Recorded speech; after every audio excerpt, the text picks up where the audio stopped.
Hello, నేను miss రావు. తెలంగాణ మాజీ ముఖ్యమంత్రి కేసీఆర్ దేన్నైనా రాజకీయం చేయగలరు. దేన్నైనా రాజకీయ కోణం నుంచి ప్రజల్లోకి చొప్పించి అక్కడి నుంచి ఆయన ఉద్యమాన్ని తీసుకురాగలరు. ఆయన సెంటిమెంట్ని ఉద్యమం రూపంలో తీసుకొచ్చి ప్రత్యేక రాష్ట్రాన్ని సాధించగలిగారు. ఇసుకలో తైలం తీస్తారు అని అంటారు. ఆ టైప్లో ఏ చిన్న విషయం కనిపించినప్పటికీ దాన్ని రాజకీయ కోణం నుంచి ఎలివేట్ చేసి తెలంగాణ సమాజాన్ని తన వైపు తిప్పుకునేటువంటి నేర్పరి కేసీఆర్ గారు. ఇప్పుడు ఆంధ్రప్రదేశ్లో నిర్మిస్తున్నటువంటి బనకచర్ల ప్రాజెక్టు మీద ఆయన కన్నుపడింది.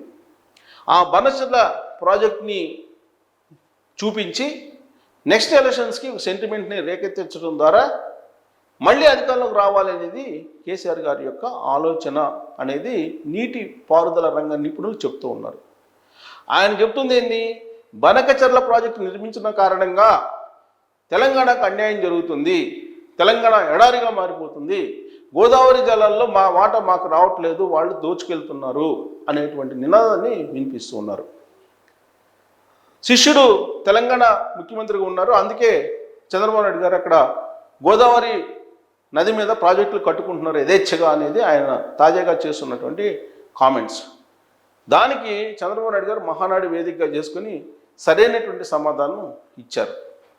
అందరికీ అర్థమయ్యేటట్టు చంద్రబాబు నాయుడు గారు చెప్పారు. ఏంటి అని అంటే, నేను ఒక ఉదాహరణగా చిన్న డయాగ్రామ్ వేసి చెప్తాను. నేను యాక్చువల్గా గోదావరి నది ఇక్కడ ఉంది, ఇలా ప్రవహిస్తూ ఉంటుంది. అది తెలంగాణ మీదుగా ప్రవహిస్తూ ఉంటుంది. తెలంగాణ మీదుగా ఏపీకి ఎంటర్ అవుతుంది.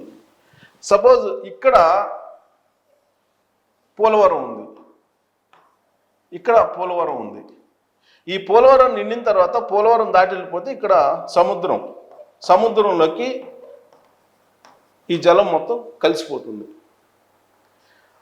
సో తెలంగాణ నుంచి పోలవరంకి వచ్చేటువంటి నీళ్ళని, అలాగే ఛత్తీస్గఢ్ నుంచి వచ్చేటువంటి నీళ్ళని, అలాగే ఒరిస్సా నుంచి, సో ఈ 3 రాష్ట్రాలకు సంబంధించినటువంటి ఇష్యూ ఇది, ఈ పోలవరం ప్రాజెక్టు.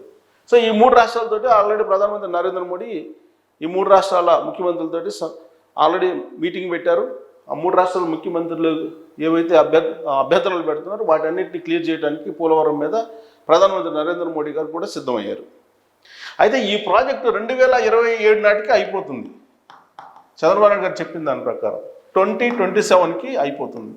చంద్రబాబు నాయుడు గారు చెప్పిన దాని ప్రకారం ఇది అయిపోయే లోపల బనకచర్ల ప్రాజెక్టుని చేపట్టాలనేది చంద్రబాబు నాయుడు గారి యొక్క ఆలోచన.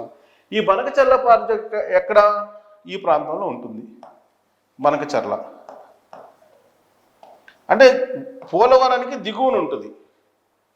ఈ పోలవరాన్ని దిగున బనకచర్ల కట్టినందువల్ల, బనకచర్ల ప్రాజెక్టుని కట్టినందువల్ల తెలంగాణ, ఇక్కడ ఉండేటువంటి తెలంగాణకి ఏమి నష్టము అనేది పెద్ద క్వశ్చన్. ఇక్కడి నుంచి వాటర్ ప్రవహిస్తూ పోలవరానికి వస్తే, అంటే ఆంధ్రప్రదేశ్లో ఉండే పోలవరానికి వస్తే, పోలవరంలో ఈ తెలంగాణలో ప్రవహించినటువంటి గోదావరి నది వాటర్, ఎక్సెస్ వాటర్ అంతా కూడా పోలవరంలో జారుతాయి. పోలవరంలో కూడా నిండితే, ప్రాజెక్ట్ నిండితే అప్పుడు ఆ వాటర్ సముద్రంలోకి వెళ్తుంది.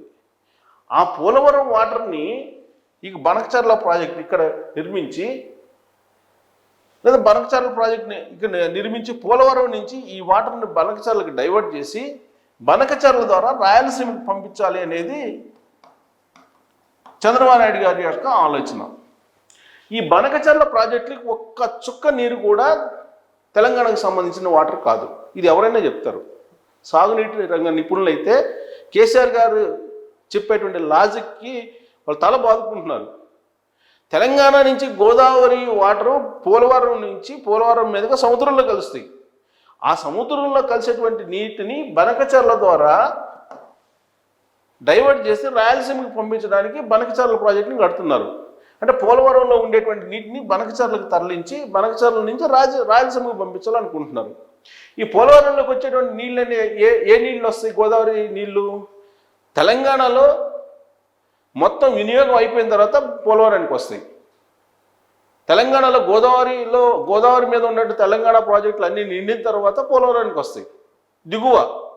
దిగువకు వచ్చేటువంటి నీటి మీద మరి తెలంగాణ అభ్యంతరం పెట్టడం ఏంటి అనేది చంద్రబాబు నాయుడు గారు మహానాడు వేదికగా చేసుకొని ప్రశ్నించారు. ఈ బనకచర్ల ప్రాజెక్టు నిర్మాణాన్ని వ్యతిరేకిస్తూ ఇప్పుడున్నటువంటి తెలంగాణ ముఖ్యమంత్రి రేవంత్ రెడ్డి గారు కూడా కేంద్ర ప్రభుత్వానికి లెటర్ రాశారు. కారణం ఏంటంటే కేసీఆర్ గారు చేసినటువంటి వ్యవహారం, బనకచర్లను చూపించి సెంటిమెంట్ రేకెట్టించి తెలంగాణ వాటర్ను దోచుకెళ్తున్నాడు చంద్రబాబు నాయుడు అనేటువంటి ప్రచారాన్ని మొదలుపెట్టారు. ఇది కేవలం సెంటిమెంట్ని రైట్ చేసి మళ్ళీ అధికారంలో రావచ్చు అనేటువంటి ఆలోచనతో తప్ప దిగువకి వెళ్ళినటువంటి నీళ్ళతోటి ఎగువన ఉన్నటువంటి తెలంగాణకి ఏం సంబంధం? వాస్తవంగా మాట్లాడాలంటే ఇదే సాగునీటి రంగ నిపుణులు కూడా చెప్తూ ఉన్నారు. గోదావరి నది మీద అనేకమైన ప్రాజెక్టులు తెలంగాణ నిర్మించింది. తెలంగాణ ప్రభుత్వం కాళేశ్వరం దగ్గర నుంచి అన్ని రకాల ప్రాజెక్టులు నిర్మించుకుంటూ వచ్చింది. ఆ ప్రాజెక్టులన్నీ నిండిన తర్వాత అప్పుడు స్టోర్ చేసుకునేటువంటి నీరు మాత్రమే గోదావరి జలాలు సముద్రం వైపు వెళ్తాయి. ఆ సముద్రం వైపు వెళ్ళేటువంటి వాటర్ని పోలవరం రూపంలో, బనకచర్ల రూపంలో స్టోర్ చేసుకునేదానికి ఆంధ్రప్రదేశ్ ప్రభుత్వం ప్రయత్నం చేస్తుంది.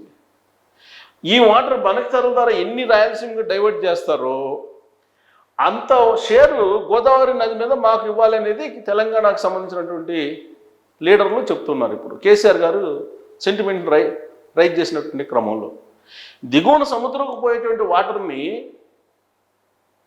క్యాలిక్యులేట్ చేసి ఆ క్యాలిక్యులేట్ చేసినటువంటి వాటర్ యొక్క వాటర్ ఎగువన ఇవ్వాలి అని అంటారు.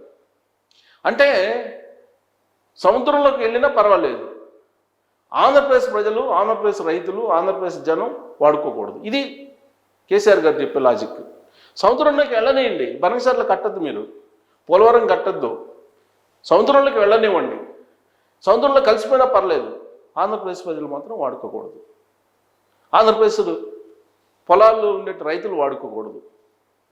అసలు దిగువపోయినటువంటి నీళ్లు ఎగువ ఉండేటువంటి రాష్ట్రానికి వాటా ఎలా వస్తుంది? సముద్రంలో కలిసిపోయినా పర్లేదు, వాళ్ళకి మాత్రం తగ్గకూడదు. దీన్ని ఏమంటారు? అమరావతి ప్రాజెక్టు విషయంలో కూడా అదే చేశాడు ఆయన. అమరావతి ప్రాజెక్టు కూలిపోయింది కాబట్టి మనం బాగున్నామని చెప్పాడు తెలంగాణ సమాజానికి. అమరావతి ప్రాజెక్టు కనుక సక్సెస్ అయినట్టయితే మనం బాగుండేవాళ్ళం కాదు అని చెప్పి అసెంబ్లీ బయట చెప్పినటువంటి మహానుభావుడు కేసీఆర్ గారు. చంద్రబాబు గారు ఏం చెప్తున్నారు? నాకు 2 రాష్ట్రాలు కావాలి, 2 రాష్ట్రాలు 2 కళ్ళు లాంటివి, నాకు తెలుగు రాష్ట్రాలు 2 బాగుండాలి, 2 అభివృద్ధి చెందాలి, ఇచ్చిపుచ్చుకున్నటువంటి దూరంలో వెళ్దామని చెప్పి చంద్రబాబు గారు చెప్తున్నారు. ఎగువన ఉన్నటువంటి కేసీఆర్ గారు ఎగువన ఉన్నటువంటి నీళ్లు దిగువకి వెళ్తే సముద్రంలో కలిసిపోతాయి, వేస్ట్ అవుతాయి, వృధా వాటర్ అవి. ఆ వాటర్ని ఒడిసిపెట్టుకునే ప్రయత్నం ఆంధ్రప్రదేశ్ ప్రభుత్వం చేస్తుంటే దాన్ని సెంటిమెంట్గా రాజకీయ కోణం నుంచి చూస్తున్నారు. ప్రతిదీ రాజకీయ కోణం నుంచి. ఇప్పుడు దాన్ని జల్స్ అనాలా లేకపోతే ఏమనాలి? అమరావతి ప్రాజెక్టు కూలిపోయినందువల్ల మనం బాగున్నామని అంటే ఎదుటివాడు నాశనం అయిపోయాడు కాబట్టి మనం బాగున్నాం. ఇదేనా కేసీఆర్ గారు చెప్పదలుచుకుంది? అధికారంలో ఉన్నప్పుడు ఆయన చెప్పింది అదే. రియల్ ఎస్టేట్ వ్యాపారం బాగుంది కాబట్టి నేను పరిపాలన బాగా చేశాను. అసలు రియల్ ఎస్టేట్ వ్యాపారానికి పరిపాలనకి ముడిపెట్టి కేసీఆర్ గారు మాట్లాడారు. రియల్ ఎస్టేట్ మీద ఎంతమంది ఆధారపడి ఉంటారు? ఎంత పర్సెంట్ ప్రజలు ఆధారపడి ఉంటారు? అసెంబ్లీ లోపల, అసెంబ్లీ బయట అదే చెప్తారు. నా పరిపాలన బాగుంది అని అంటే రియల్ ఎస్టేట్ బాగుంది కాబట్టి బాగుంది అన్న. రియల్ ఎస్టేట్ ఎందుకు బాగుందంటే అమరావతి ప్రాజెక్టు కూలిపోయింది కాబట్టి నా రియల్ ఎస్టేట్ బాగుంది అని చెప్తారు కేసీఆర్ గారు. మరి కేసీఆర్ గారు చెప్పే దాంట్లో జలస్ కనిపిస్తుందా, వాస్తవం కనిపిస్తుందా, పాలిటిక్స్ కనిపిస్తుందా, ఏం కనిపిస్తుందా అనే దాని మీద మీరు కామెంట్ చేయొచ్చు. Thank you.